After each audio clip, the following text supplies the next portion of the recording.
কিছুদিন যাবৎকাল থেকে উত্তর ত্রিপুরা জেলার ধর্মনগর শহরে বিএমএস-এর দুই গোষ্ঠীর মধ্যে গোষ্ঠীকুন্দলের জেরে চলছে আক্রমণ পাল্টা আক্রমণ সহ মামলা পাল্টা মামলা। দুই গোষ্ঠীর কুন্দলকে ঘিরে প্রশাসন নির্বিকার।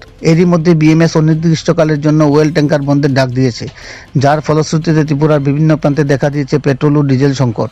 এর ফলে ভুগছেন সাধারণ জনগণ থেকে শুরু করে সরকারি বেসরকারি প্রতিষ্ঠানগুলো। জানা গেছে, ধর্মনগরে স্থিত সরলা পেট্রোল পাম্পে তেল সংকটের কারণে ধর্মনগর মহকুমা সহ আশপাশ এলাকার সাধারণ জনগণ ভোগান্তির শিকার হচ্ছেন। এই নিয়ে জানতে চাইলে পেট্রোল পাম্প কর্তৃপক্ষ জানান, পেট্রোল ডিজেল কখন আসবে তা তারা আগাম কিছু বলতে পারছেন না, তবে পরিস্থিতি নিয়ন্ত্রণে এলে হয়তোবা পেট্রোল ডিজেল সংকট নিরসন হবে। উত্তর জেলা জুড়ে বিএমএস-এর দুই গোষ্ঠীর গোষ্ঠীকুন্দলের জেরে সাধারণ জনজীবন আজ বিপন্নের পথে। ধর্মনগর প্রতিনিধি রিপোর্ট, শ্যামলী ত্রিপুরা। এখন বেরিয়ে আসলেন কোন পেট্রোল পাম্প? এটা তো ভিতরে পাম্পের নাম সরলা পাম্প, ধর্মনগর পাম্পে। ধর্মনগর পাম্পে। তো আপনারা কি তেল পেয়েছেন? না, এখন গেছিলাম, কইলে পেট্রোল নাই। কি বলেছেন ওরা? হয়েছে তেল নাই, পাম্পে নাই তেল। কতদিন থেকে নেই? কতদিন টাইমটা দিছে না আমারে, হয়তো তেল আইলে পরে আপনারা পাইবেন তেল।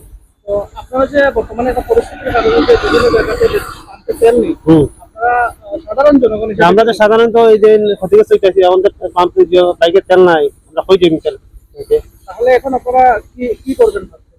এটা তো এখন তো গভর্নমেন্ট চিন্তা করবো কি করবে আপনারা। আপনি এমনিতে কি করেন? আমি তো বিল্ডিং এর কাজ করি। তো আপনি যেহেতু বাইক রয়েছে, আপনি কি চিন্তা করেন আপনি কি বাইকটা ঘরে রেখে দেবেন?